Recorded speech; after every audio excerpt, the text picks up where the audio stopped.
বন্ধুরা আমি শাকবর্ণিল আজকে এই ভিডিওতে বেশ কিছু সিনেমা সংক্রান্ত আপডেটস আপনার সঙ্গে শেয়ার করব। প্রথম আপডেটটা প্রতিম ডি গুপ্তা পরিচালিত, টোটা রায়চৌধুরী অভিনীত, অপূর্ব অভিনীত, অনির্বাণ চক্রবর্তী অভিনীত ছবি চালচিত্রকে কেন্দ্র করে যে ছবিটা ক্রিসমাস উইকেন্ডে মুক্তি পেল।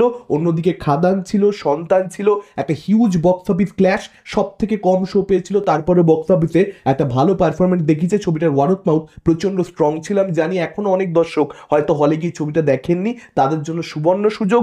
7ই ফেব্রুয়ারি হইচইতে এই ছবিটা মুক্তি পাচ্ছে। যারা দেখতে চান ছবিটা তারা অবশ্যই দেখুন, আশা করি আপনাদের ভালোই লাগবে। এর পরবর্তী আপডেটটা পরিচালক কুমার চৌধুরীর আপকামিং বাংলা সিনেমাকে কেন্দ্র করে, যেটা টাইটেল হচ্ছে ডু নট ডিস্টার্ব। এই ছবিতে কিঞ্জল নন্দ এবং প্রিয়াঙ্কা সরকার জুটি বাঁধতে চলেছেন। চন্দন সেনকেও আপনারা দেখতে পাবেন অন্যতম গুরুত্বপূর্ণ চরিত্রে। আর ছবির গল্প একটা ডিভোর্সকে কেন্দ্র করে, এক দম্পতি ডিভোর্স করতে চায়, এটাকে কেন্দ্র করে আবর্তিত হবে। এবার দেখা যাক ছবিটা কিরকম কি হয়। নেক্সট আপডেটটাও আপকামিং একটা বাংলা সিনেমাকে কেন্দ্র করে, ঋতুপর্ণা সেনগুপ্ত একটা বায়োপিক করতে চলেছেন। রান্নার বইয়ের লেখিকা বেলা দে, তার জীবনকে কেন্দ্র করে পরিচালক অনিলাভ চট্টোপাধ্যায় একটা ছবি নির্মাণ করবেন, যেখানে ঋতুপর্ণাকে আমরা বেলাদের ভূমিকা অভিনয় করতে দেখতে পাবো। ছবির টাইটেল হবে বেলা, এবং তার স্বামীর চরিত্রে, ঋতুপর্ণার চরিত্রে স্বামীর চরিত্রে অভিনয় করবেন ভাস্বর চট্টোপাধ্যায়, এবং ছবিতে বাসব দত্তা চট্টোপাধ্যায় অভিনয় করবেন, এরকমটাই জানতে পারা যাচ্ছে। এবং পরিচালক এর আগে বেশ কিছু নন ফিকশন বানিয়েছেন, বড় পর্দায় এটাই তার প্রথম কাজ হবে, অর্থাৎ তিনি ডেবিউ করতে চলেছেন। আশা করছি তার ডেবিউটা ভালো হবে। এর পরবর্তী আপডেটটা মোহনলালকে কেন্দ্র করে, তার আপকামিং সিনেমা হৃদয় পূর্বম, তার মালায়ালাম ছবি, একটা ফ্যামিলি ড্রামা হতে চলেছে, যেখানে আপনারা মালবিকা মোহনানকেও দেখতে পাবেন। পরবর্তী সপ্তাহ থেকে ছবি শুটিং স্টার্ট হবে, এরকমটাই আপডেট। নেক্সট আপডেটটা সিদ্ধার্থ মালহোত্রা এবং কারণ জোহরকে কেন্দ্র করে, তারা আবার কোলাবোরেট করতে চলেছে। না, পরিচালক হিসেবে কারণ কাজ করবেন না, তিনি প্রডিউসার হিসেবে কাজ করবেন। অর্থাৎ ধর্মা একটা ছবি প্রডিউস করছে, যেটা পরিচালক হবেন সরণ শর্মা, যিনি এর আগে মিস্টার অ্যান্ড মিসেস মাহি ছবিটা বানিয়েছেন, যেটার মধ্যে ভালো খারাপ মিলিয়ে মিশিয়ে ছিল। বক্স অফিসে মোটামুটি একটা ঠিকঠাক কালেকশন করেও নিতে পেরেছিল, খুব ভালো কালেকশন যেটাকে বলা চলে না যদিও। তো সেই পরিচালক একটা ইমোশনালি চার্জড হিউম্যান ড্রামা বানাতে চলেছেন, যেখানে সিদ্ধার্থ মালহোত্রাকে লিড অ্যাক্টর হিসেবে কারণ জোহর চাইছেন। তাকে অ্যাপ্রোচ করা হয়েছে, ফুল স্ক্রিপ্ট তিনি শুনবেন, তারপর রাজি হবেন। আপাতত এরকমটাই আপডেট। এমনিতে স্ক্রিপ্টটা ভালো লেগেছে, মানে আপাতত যেটুকু শোনানো হচ্ছে সেটুকু সিডের ভালো লেগেছে। দেখা যাক শেষ অব্দি কি হয়। মোটামুটি আপনারা ধরে রাখতে পারেন সিড কাজ করবে, কারণ জোহরের সঙ্গে কাজ করতে না করে দেবেন। এর পরবর্তী আপডেটটা অক্ষয় কুমার এবং প্রিয়া দর্শনের কোলাবোরেশন ভূত বাংলাকে নিয়ে। আপনারা সকলেই জানেন অফিসিয়াল অ্যানাউন্সমেন্ট এই ছবিটা রয়ে গেছে।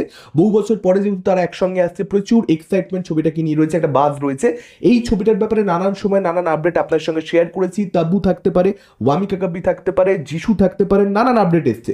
আফরানি থাকবে, পরেশ রাওয়াল থাকবে, রাজপাল যাদব থাকবে। তো একটা ইমপ্রেসিভ কাস্টিং, এবং সেই কাস্টিং এর মধ্যে যুক্ত হতে চলেছেন মিথিলা পালকার, এরকমটাই কিন্তু আপডেট। এবং মিথিলা পালকার একজন ভালো অভিনেত্রী, তাকে আপনারা নিশ্চয়ই চিনবেন। তারা আপনারা বিভিন্ন মিনি সিরিজ ইউটিউবে দেখতে পেয়েছেন ফ্রিতে, এবং সেগুলো পাবলিক খুব অ্যাপ্রিসিয়েট করেছে। আমার তো তাকে খুব ভালো লাগে। তো আশা করবো এখানে সে একটা ইম্পর্টেন্ট ক্যারেক্টার পাবে।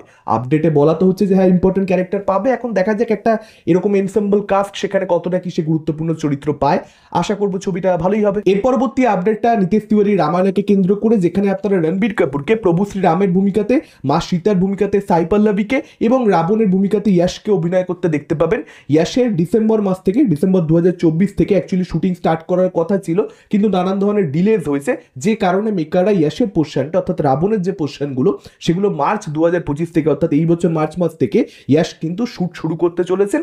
এবং কয়েকদিন পরে ইয়াশ শুট স্টার্ট করবেন, তার কয়েকদিন পরে রণবীর কাপুরও কিন্তু এই শুটে জয়েন করবেন, এবং ইয়াশ রণবীর কাপুর তারা পঞ্চবটি সিন শুট করবে, এরকমটাই বর্তমানে আপডেট। এই ছবিটার ব্যাপারে অফিসিয়াল আপডেট বা অ্যানাউন্সমেন্ট আমরা খুব কম পেয়েছি, কিন্তু সেটা করা দরকার মেকারদের, ছোট্ট ছোট্ট করে মাঝে মাঝে একটা আধটা পোস্টার এনে এনে, কারণ এত বড় ছবি, এই ছবিটায় কিন্তু অনেকটা বড় সময় ধরে একটু একটু করে প্রমোশন করা দরকার বলে আমার মনে হয়। এখন দেখা যাক সেটা মেকাররা কবে থেকে শুরু করে। এখনো ছবিটা মুক্তি পেতে আসলে অনেক অনেক দেরি রয়েছে, তবে শুটিং যেহেতু অনেকটা হয়ে গেছে, কিছু স্টিল মেবি মেকাররা ড্রপ করতে পারে, বা সেটাই হয়তো মেকারদের প্রমোশনাল স্ট্র্যাটেজি, যে আমরা সবকিছু লুকিয়ে রাখবো, ওই যে মানুষের দেখবার ইচ্ছেটা সেটাকে বাঁচিয়ে রাখবো যতক্ষণ না ছবিটা আসছে। কারণ এটা তো এমনই একটা ছবি, এমনই একটা গল্প, যেটা মানুষ দেখবেই, দেখতে চাইবেই। আলাদা করে প্রমোশন খুব একটা দরকারই নয়, বরং লুকিয়ে রাখি, সেটাই কোথাও একটা মানুষের মধ্যে আরো ইন্টারেস্টটা তৈরি করবে। দেখা যাক ছবিটা কিরকম কি হয়। এর পরবর্তী আপডেটটা আপকামিং একটা বাংলা সিনেমাকে কেন্দ্র করে, রানা সরকার সেই ছবিটা প্রডিউস করছে। পরিচালক হিসেবে কাজ করবেন সোহিনী ভৌমিক। শোনা যাচ্ছে যে একসময় জনপ্রিয় নায়িকা, যিনি দর্শক মহলে এবং সমালোচক মহলে প্রচন্ড বেশি প্রশংসিত ছিলেন, মাত্র 26 বছর বয়সে 80টার অধিক সিনেমা করে ফেলেছিলেন, সেই মহুয়া রায়চৌধুরীকে নিয়ে একটা ছবি নির্মাণ করা হতে পারে, তার বায়োপিক হতে পারে। রানা সরকার প্রডিউস করছে যেরকমটা বললাম। এখন এই ছবিতে অয়ন্যা চট্টোপাধ্যায়কে সম্ভবত মহুয়া রায়চৌধুরীর ভূমিকায় আমরা অভিনয় করতে দেখতে পাবো, এবং এটা খুব ভালো কাস্টিং হবে কিন্তু, কারণ অয়ন্যা চট্টোপাধ্যায়কে একদমই মহুয়া রায়চৌধুরীর মতন দেখতে, যদি তাকেই শেষ অবধি নেওয়া হয় সেক্ষেত্রে কিন্তু আমি বলবো এটা ভীষণ ভীষণ ভালো কাস্টিং, একদম পারফেক্ট কাস্টিং। এখন দেখা যাক যে ছবিটা শেষ অবধি কিরকম কি হয় না হয়, আর ছবিটা শেষ অবধি কবে মুক্তি পায়। আপাতত প্রি প্রোডাকশনের কাজ চলছে, আশা করবো ছবিটা ভালো হবে, কারণ ছবিটার সাবজেক্ট কিন্তু খুব ভালো।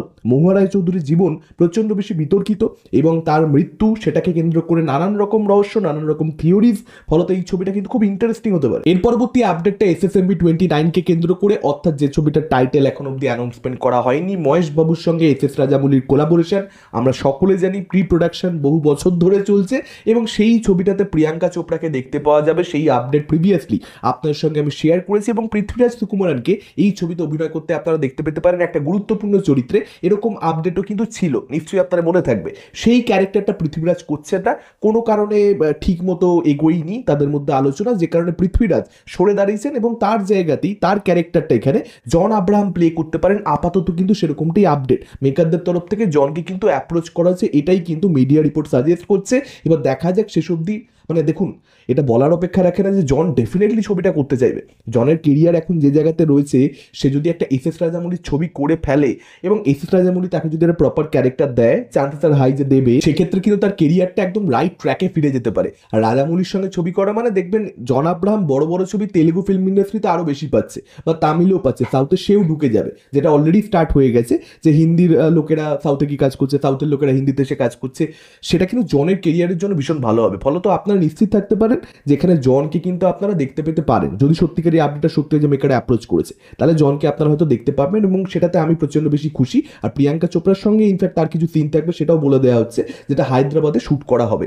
এর পরবর্তী আপডেটটা সিকান্দারকে কেন্দ্র করে সালমান খানের আপকামিং ছবি, পরিচালক AR মুরুগাদাস অলরেডি একটা টিজার দেখতে পেয়ে গেছেন, যেটা সালমান খানের ফ্যান্সদের খুব ভালো লেগেছে। সেই ছবিটার ব্যাপারে যেটা আজকে আপডেট রয়েছে, এই ছবিটার ফার্স্ট হাফটা লকড হয়ে গেছে অলরেডি, এবং সেকেন্ড হাফের কিছু কি পোর্শন, কিছু ড্রামাটিক সিনস শ্যুট করা বাকি রয়েছে, সেগুলো শ্যুট ফুট করে মোটামুটি মিড ফেব্রুয়ারিতে এই ছবিটা র্যাপ আপ করে দেওয়া হবে, শ্যুটটা ডান হয়ে যাবে। এটাই আপাতত আপডেট, এবং এটাও কিন্তু পরিষ্কার বলে দেওয়া হচ্ছে যে টিজার, ট্রেলার, গান এগুলো কিন্তু সব ফেব্রুয়ারি এন্ড থেকে অডিয়েন্স পেতে শুরু করবে সিকান্দার ছবিটার, সেটাও কিন্তু জানানো হচ্ছে। এবার দেখা যাক সেসব দিক কি হয় না হয়।